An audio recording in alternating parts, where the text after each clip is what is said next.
Chapter 23, Shovel. Tyler Marsh was no fool, and he felt that even when the going forward was unclear, he still needed to move forward. He had no idea what was coming next as angels and guides stepped in to move him in the right direction. His mind started to swirl around all the different things that had happened in the last few days and hours. How had he gotten involved in buried treasure, lost notes, and silly women who he never really understood what was going on with them? He finally decided that his peace and overall well-being were the most important things right now. And so, putting all else aside, he decided to drive down to the beach and clear his mind. His cell rang and Kylie's name appeared on the caller ID. He ignored it, if only momentarily. He needed to get clarity before he involved her any further. Maybe he was barking up the wrong tree. He pulled the car out onto the one-lane blacktop parking area of the gift shop and threw the note and balled-up receipt in the trash bin on the way out. Let Chandra, whoever she was, and anyone else for that matter, handle their own affairs. He was on a mission to have clarity and peace in his life. Where this sudden lightning bolt of a changed perspective had come from so randomly he wasn't sure, but he had been guided to trust it, and so he drove on. He came upon a sandy stretch of what appeared to be more path than road, and decided it was best with the condition of his car to walk it rather than drive. It was quite late now and getting colder as the surf kicked up angry waves, and Tyler realized that his great idea to go meditate on the beach might be interrupted by a storm. He pulled on some wading boots and his wool coat and cap and began the short walk.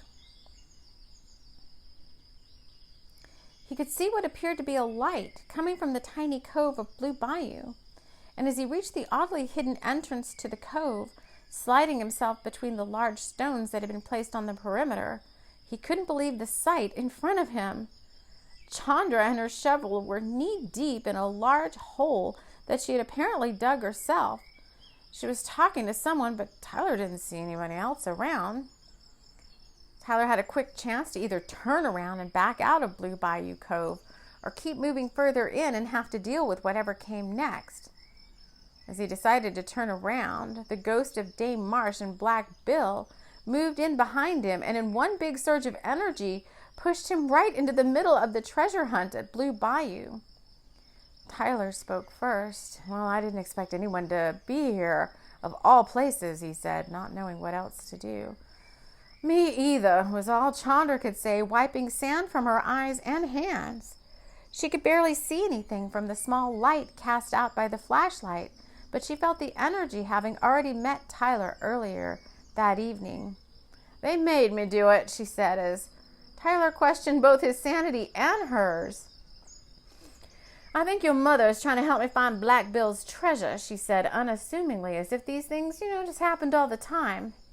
"And why would she do that?" Tyler said, not wanting to believe a ghost was involved, but thinking that would be just the thing his mother might do, carry on with her ways even in the afterlife. "Can you help me shovel?" Chandra said, climbing out of the hole and sitting on the sand to rest. I'm not sure that's such a good idea," Tyler said, as the spirit of Dame Marsh pushed the shovel forward with an etheric hand. "Well, here goes nothing," he said, realizing that if his mother's ghost was really there, she would pester him incessantly until he did as he was told. Tyler picked up the shovel and jumped into the ankle-deep hole for him. He started to dig as he asked Chandra how she had even found the place. As she recounted the whole evening at the wharf, he listened and dug, and a realization that his life was about to turn for the better quietly crossed his mind.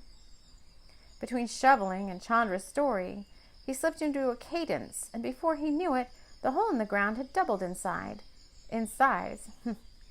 His shovel hit something solid, and he bent down to see if he could feel whatever it was. A wooden lid of something that seemed much larger than the hole was buried here in this sand, and as Tyler began to dig faster, both the spirit of Dame Marsh and Black Bill looked on with fervor.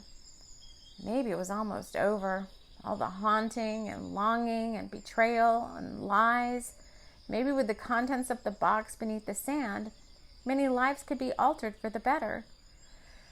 At least they all had that thought as Tyler made a final push to dig and uncover what had brought them all to this place.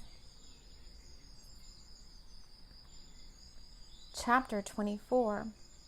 The Boat and Other Mysteries. Tyler put the shovel down and took a long drag on the first cigar he had smoked in quite some time.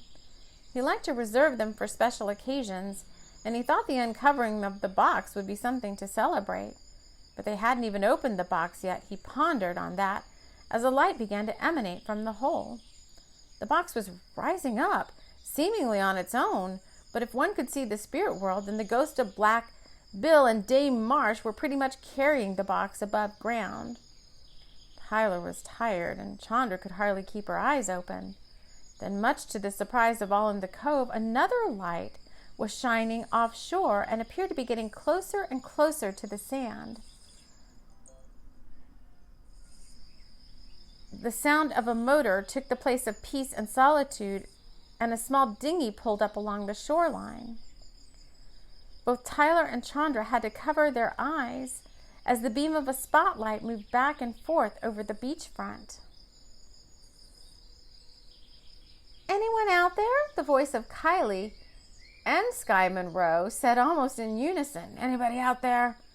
"Tyler, is that you?" Kylie said, shading her eyes from the deck of the small Coast Guard boat to try and see onto the shore. "Kylie," Tyler said, loud enough to hear over the motor of the small boat. "Is that you?" What was happening, he wondered, but before he could cover the box and the hole in the ground, the sound of wading in water and then Kylie, Sky, and what appeared to be a uniformed officer came out onto the sand and up to the area where Tyler and Chandra were resting. "What's going on here, folks?" the Coast Guard officer said with authority. "Well, we might ask you the same thing," Tyler said, knowing they hadn't been doing anything wrong. The officer tipped his hat and tried to understand what he was seeing. A man and a woman, very disheveled, with a shovel and what appeared to be a treasure box up on the sand. He wondered what revelry had been happening here. But he didn't have to wonder long as Sky stepped off the boat into the water, careful not to get too wet, lest his cashmere trousers looked too haggard. "Yeah, what's going on here, Chandra?" Is that really how he sounds? "What's going on here, Chandra?" Sky remarked, noting that he didn't really know anything just yet, but to find her on the beach with some man was somewhat disheartening to him. "Everything is fine all around," Chandra said. "I can explain everything, but we got to get out of here first. We're all tired, and we've been here for hours." "Sir," she said, facing the officer in her most powerful stance, "I think we've discovered something here that's going to help the whole island in many ways. If we can take this box with us, then in the morning I can gather everyone together for the opening of the box. It holds many secrets and solutions to many things left undone on this small island for quite some time now." "Well, when you make it sound like that," the officer said, motioning for his second captain to help retrieve the box, which was much heavier than the spirits of Black Bill and Dame Marsh had made it seem. "Let's get these folks home," he said, helping them one at a time onto the boat. "Sky," Chandra said, looking at him with the same deep love in her heart she always felt for him, "we've got some talking to do, if you'll come by my sister's in the morning." Sky, not wanting to let his jealous heart take over, decided to concede and allowed her to take his hand as they got back on the small barge boat. "I promise everyone that tomorrow answers to all your questions will be had. Please meet Tyler and I at the town hall at 10 a.m. We'll open the box and explain everything."